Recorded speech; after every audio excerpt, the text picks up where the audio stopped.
Hi everyone, I'm teacher Dariza. So for today, we're going to talk about first aid for common unintentional injuries. Before we start, let us first define what is first aid.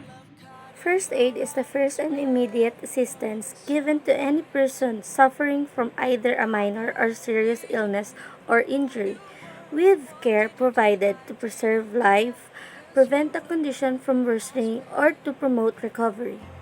Now that we know the meaning of first aid, let us now proceed to the first common unintentional injury, which is nose bleeding. So first, what are the causes of nose bleeding?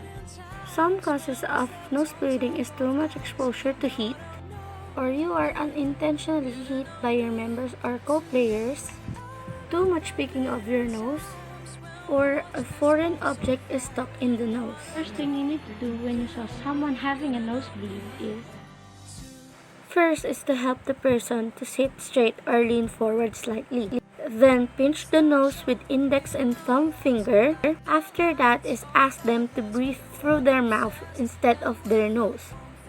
And encourage them not to speak, swallow, or cough. If the bleeding persists, consult a doctor. Do you know why we shouldn't tilt our head backwards when we are having a nosebleed? In that position, the blood will run backwards and down to your throat. Then it may lead to choking. Or if the blood is swallowed, it will enter your stomach and then it will cause irritation. That irritation may lead into nausea, pain, or even vomiting. So after nose bleeding, let's proceed to scalds and burns. But first, let us determine what is scald and what is burn.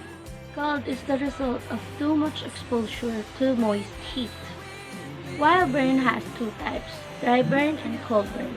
Dry burn is caused by damaging the tissue by dry heat.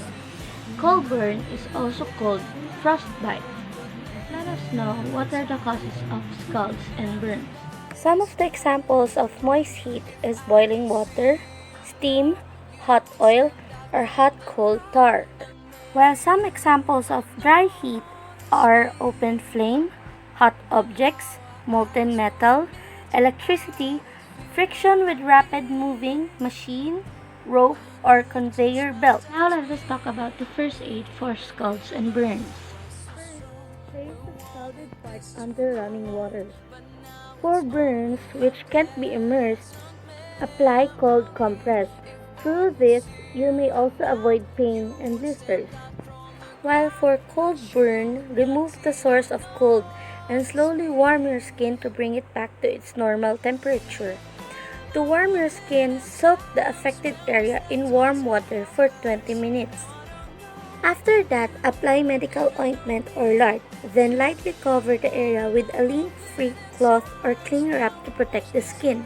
If the burn or scalds cover a large part of the body, see a doctor to avoid more infections.